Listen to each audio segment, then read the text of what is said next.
Good evening. Ladies and gentlemen. Tonight we will be hosting a special guest from Manila Times. We will be talking tonight about the income gap in Latin America. But before we start with our discussing, I would like to present to you Mr. Raul Martinez, from Manila Times. Good evening. We will be asking Mr. Martinez a series of questions pertaining to the income gap in Latin America. The first question for tonight: what do you think are the roots of the income gap?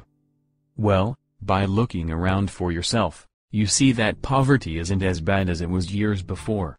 But because poor families cannot afford to send their child to schools that holds higher standards, where on the other hand families that are middle class can afford to send their child to private schools to obtain a better education.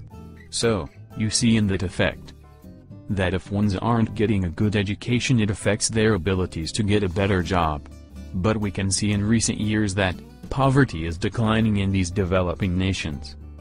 The recent statistics show that poverty fell to 28.8% compared in 1990 from 48.4%. So we can see the changes that the nation has put forth. Thank you, Mr. Martinez. For our next question of the night: how does the income gap hinder the participation of the poor in the national economies? Before we answer the question, we will be taking a short break.